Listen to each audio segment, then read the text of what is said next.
Good morning EDJ, welcome everyone to your favorite radio program in the French Riviera. I am Léa Dutroux, your host for your weekly Morning EDJ show. Mathieu and Nina are still among us, and today we have the pleasure to welcome Audrey Joly. How are you guys today? Great. Fine, thank you.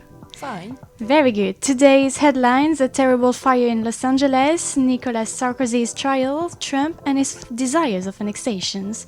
But first, a little sneak peek of today's weather with Nina. The weather will remain unsettled in the northwest in the morning with some snow. In the afternoon, the rain descends slightly over the southwest and spreads through Auvergne and the West Rhône-Alpes. Snow is still possible at low altitude over Bourgogne-Franche-Comté and the Alps. The sky will remain brighter near the Mediterranean, and in Corsica there will be showers during the day. Temperature will be 5 in Paris, 8 in Rennes, 12 in Lyon, 13 in Bordeaux and 17 in Nice. It's right now 8 a.m., your news bulletin of the week right after the jingle.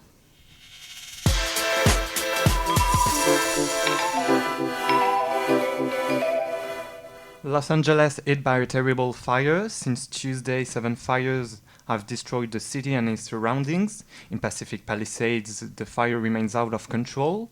The toll is heavy, with 10 dead. The authorities fear that the situation will worsen because of the strong winds announced in the coming days. A dating site turned into a criminal platform. Isaac Stadel, creator of Coco.gg, is accused of piping and drug trafficking. Closed in June 2024, the site allegedly allowed homophobic and child assaults. Stadel, under judicial supervision, must pay a bill of 100,000 euros and cannot leave the country. Nicolas Sarkozy defended himself against accusation of Libyan financing. The former president spoke for the first time in his trial. He claims that not a single Libyan cent was used and that he will answer all questions. Sarkozy denounces lies from the Gaddafi clan and the testimony of Ziad Taqieddine. The trial is expected to last 4 months. The government continues to negotiate the 2025 budget. Eric Lombard, Minister of the Economy, is in discussion with the MEDEF, the CFDT and the CGT. The goal is to discuss about major economic and social issues beyond the budget. The unions say that they are ready to discuss sensitive issues such as the retirement age. After 2 years without a president, Lebanon has elected Joseph Aoun, head of the army, as head of state. General Aoun promises a new era where the state will control weapons. Supported by the United States and Saudi Arabia, it also has broad international support. A final tribute to Jimmy Carter, the former American president who died on December 29, was given a state funeral in Washington yesterday. Joe Biden praised his strength of character and called for a fight against hatred and abuse of power. The 4 former presidents, Clinton, Bush, Obama, and Trump, were present. And finally, what a surprise in Germany, Paola Botte wins her first victory in Biathlon World Cup.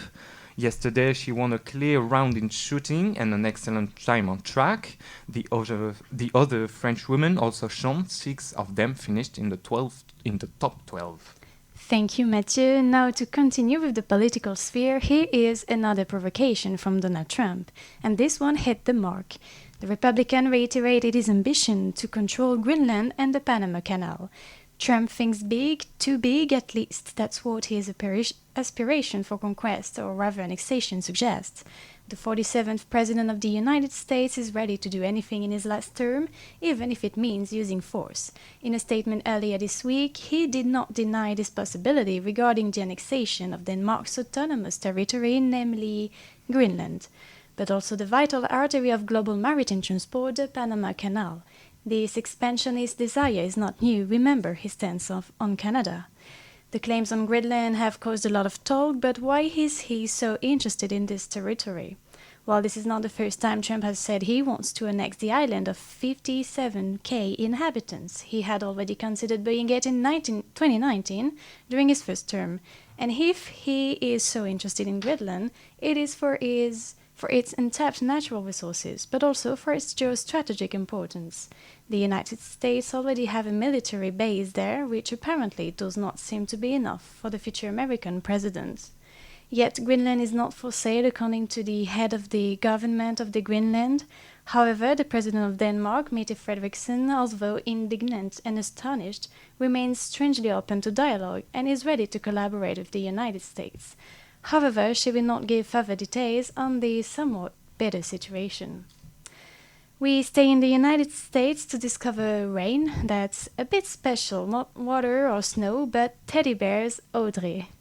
Yeah, we often say it's raining cats and dogs, but on Sunday night there were teddy bears. Over 100,000 stuffed animals were thrown on the ice at the Hershey Bears hockey game in Pennsylvania. Actually, it's a very common tradition in the US at the beginning of the year, and it has a name, which is teddy bear toss. This practice is not very old, about 15 years.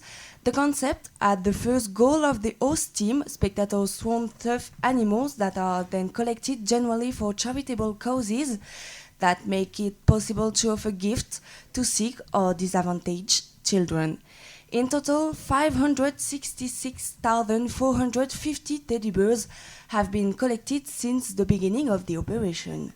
In Hershey on Sunday night, we were slightly out of proportion with 102,343 fluff thrown on the ice to spread the previous mark established last year, which was 75,599. A rain of teddy bears lasted several tens of minutes, since those one of the top stands fell on the seat near the ice, peeling up against the plexiglass, then relaunched by the spectators. Knowing that 10,514 people were present in the arena on Sunday evening, the average is 9.7 stuffed animals per spectator. The Hershey players help with their sticks to pull this into a fluff pool and jump in. It took the pickup agents 45 minutes to clean up any teddy bears and get back into the game. Then the Bears defeated the opposing team 5-1. The stuffed animals collected will now be donated to more than 35 local charities through the club's Hershey Bears Cares program, said the hockey team. But this trend has also arrived in France. At the end of December, the supporters of the basketball club of Strasbourg proceeded to a giant jet of stuffed animals in connection with the Secours Populaire. Perfect. If you like love stories that make you smile, cry, and think about life, stay with us. Nina has something for you. We live in time in theatre since January the 1st.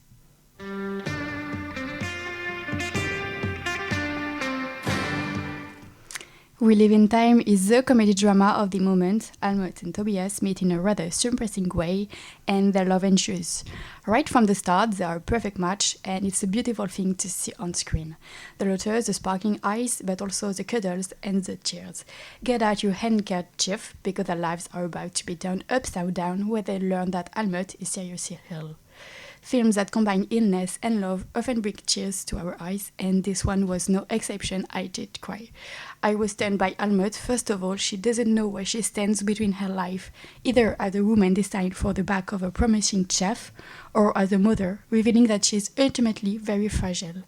Out of love and to leave a mark on earth for her daughter, she will surpass herself, even going beyond her health. But I also like the fact that Almut is an offbeat girl, one of the new generation. She is presented as strong, enterprising, feminist, and modern. This film is far from being a soapy story. We Live in Time depicts the ups and downs of a couple. Tobias is just a man who loves deeply and is afraid of losing his wife. He has no choice but to help her with her choices, even if some of them seem selfish. He is also a loving father. This film reminds us of the fragility of life, and I think we can learn a lesson from it. Every minute counts.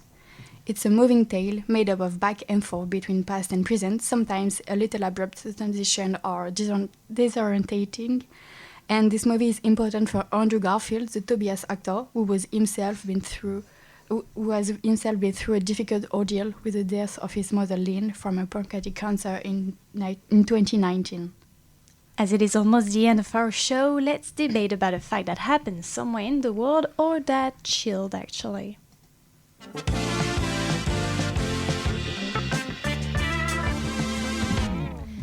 Our topic of today, can we laugh at everything or can we say everything? It is a special debate linked to the sad 10th anniversary of the Charlie Hebdo attack that we all know. So who wants to start by giving his opinion? I can. I think humor is a powerful weapon. I mean, like, we can use it to know, to get through, to pass messages, but you have to use it wisely because it can be, we are not sensitive. We are so different, and if I say something that it can hurt you, but I mean, like, we have to respect the other. We can't hurt each one because we live in a society, and I think when we live in a society we have to respect rules, and it's like a contract. So I think we have limits, but humor can be a pass to deliver messages and to break the abscess on something.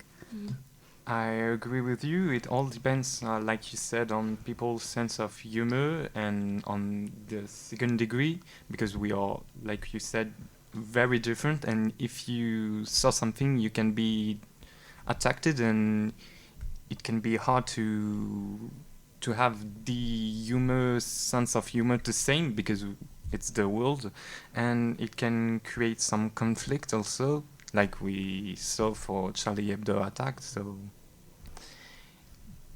Do you think they should create more newspapers or platforms like Charlie Hebdo or the Canard Enchaîné?